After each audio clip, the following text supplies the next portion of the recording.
She didn't just write about her exes, she built an empire out of heartbreak. In this video, we're diving into how Taylor Swift turned personal breakups into hit songs, record-breaking tours, and a billion-dollar brand. If you're into music, money, and untold success stories, make sure to subscribe to my channel and hit that bell so you don't miss a beat. All right, let's rewind the tape and see how heartbreak became Taylor's greatest business move. Taylor Swift, born December 13, 1989, isn't just a singer. She's a storytelling powerhouse. From country roots to global pop domination, she used her real-life breakups to write anthems that connected with millions. Albums like Red, 1989, and Reputation weren't just emotional, they were marketing gold. Each heartbreak helped her climb higher, with sold-out tours, streaming records, and a fan base of loyal Swifties by her side. Her Eras Tour became the highest-grossing tour in history. And thanks to smart moves like re-recording her albums, Taylor became the first billionaire whose fortune comes mainly from music. From teardrops on her guitar to cashing in millions. This is how Taylor Swift made heartbreak her business model. Every empire starts somewhere. Taylor Swift's began on a Christmas tree farm. Born on December 13, 1989, on a Christmas tree farm in Pennsylvania and named after James Taylor, her journey could have ended early. Her grandmother's opera career sparked her love for music, but rejection by Nashville labels at 11 might have stopped anyone else. But Taylor kept going, learning guitar at 12, writing her own songs, and impressing insiders. Her dad moved the family to Tennessee for her dream, and therefore, she landed a development deal at 13. By 14, they fully relocated to Hendersonville. She chose homeschooling to tour, therefore graduating early and proving Taylor Swift was always steps ahead. She didn't wait for the spotlight. She chased it, and then owned it. What started as a teenager's dream in Nashville soon became a blueprint for building a music empire. She signed a publishing deal at 14 but left RCA at 15 because she refused to sing songs she didn't write. But that fearless choice led to Big Machine and her debut album, Taylor Swift, 2006. Then came Fearless, 2008, winning her the youngest ever Album of the Year Grammy. She could have played it safe, but she wrote Speak Now, 2010, solo. Her full pop shift and second AOTY win. But fame brought backlash. Reputation, 2017, was her fiery clapback, and its tour broke records. She lost her masters, but fought back, therefore launching re-recordings like Fearless and Red, Taylor's version. Then came Folklore and Evermore in 2020, earning her a record third AOTY. Therefore, Taylor didn't just make music, she made history. 2021 to 2022, reclaiming her music. In 2021, Taylor released Fearless, Taylor's version, and Red, Taylor's version. Both debuted at number 1. 1. Love Story topped country charts again, and All Too Well, 10-minute version, became the longest song to ever hit number 1 on the Billboard Hot 100. But Taylor wasn't just rewriting old chapters, she was preparing to drop a new era. 2022, Midnights and record-breaking success. In October 2022, Midnights dropped like a dream. It opened with 1 million-plus first-week U.S. sales, broke Spotify's streaming record, and made her the first artist to occupy the entire Billboard Hot 100 Top 10. How Breakups built a billion-dollar brand. She could have fallen apart. But instead, Taylor turned heartbreak into high art. Every breakup gave her a verse, and every verse gave her an army. Fans didn't just listen, they lived it with her. Because she didn't hide the pain, she owned it. But she didn't stop at catharsis. She turned sadness into strategy, and therefore, each heartache became another chapter in the rise of pop's most powerful brand. Tour tickets vanished in minutes. Albums broke streaming records.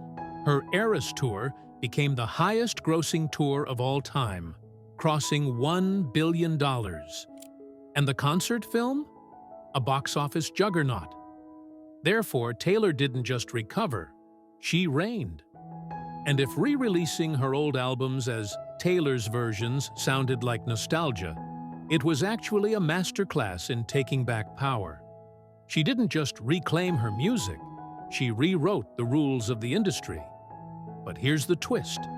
She didn't build a business by chasing trends. She built an empire by being vulnerable, by turning every scar into lyrics and every lyric into gold. That's why she's not just a billionaire in stilettos. She's the architect of the most emotionally driven, fan-fueled empire music has ever seen. 2023, Speak Now, and 1989. In 2023, she re-released Speak Now, Taylor's version, and 1989, Taylor's version, and Speak Now made her the female artist with the most #1 singles on the Billboard Hot 100 chart.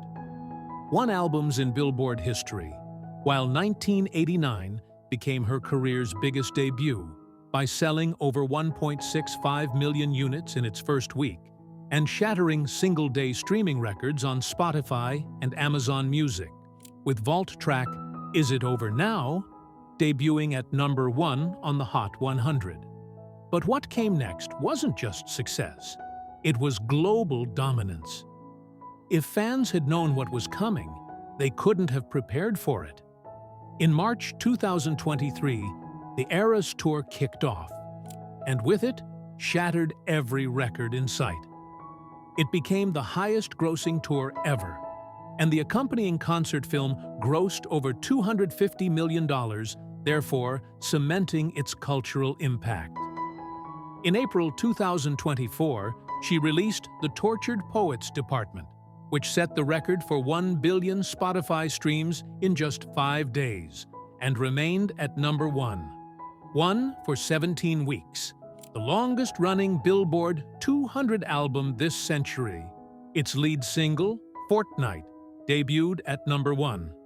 One on the Hot 100, her 12th chart topper, and she even occupied all top 14 spots simultaneously.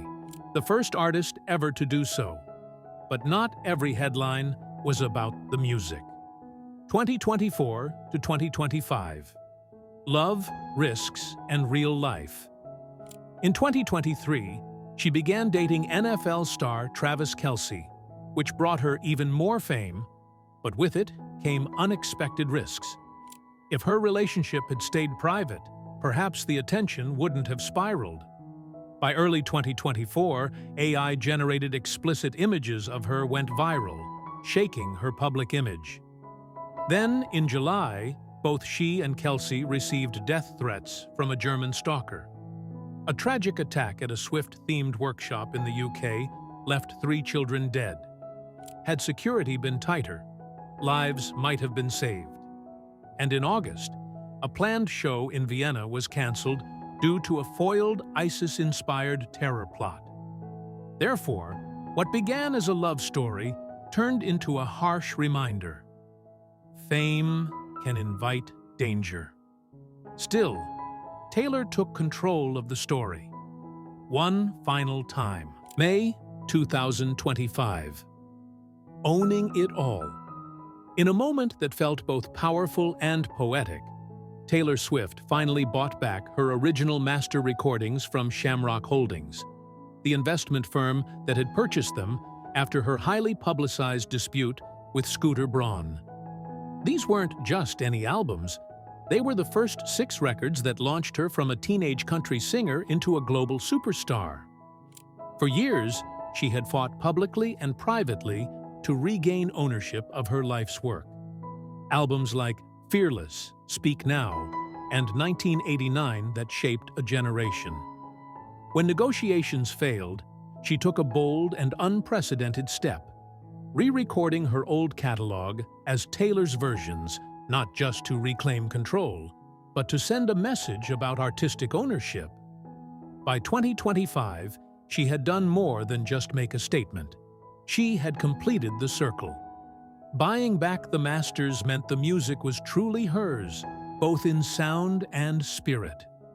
From early heartbreak over losing control of her work to the fierce independence of owning every note and lyric, Taylor didn't just rewrite the narrative. She finished what she started. From country roots to pop royalty, here's how Taylor Swift rewrote the rules of music, business, and storytelling. Taylor Swift: the art, the power, the legacy. Taylor Swift began as a teenage country pop storyteller, blending banjo and twang with heartfelt lyrics on albums like Fearless and Red. But after Red blurred genre lines, she boldly pivoted to synth pop with 1989, then explored hip-hop, indie folk, and alternative across Reputation, Folklore, Evermore, and Midnights. Her mezzo-soprano voice evolved too, once soft and twangy, now confident and genre-fluid, effortlessly moving from stripped-back folk to falsetto R&B. Critics once questioned her vocals, but she prioritized emotional truth over perfection, and therefore became one of the most distinctive voices in pop.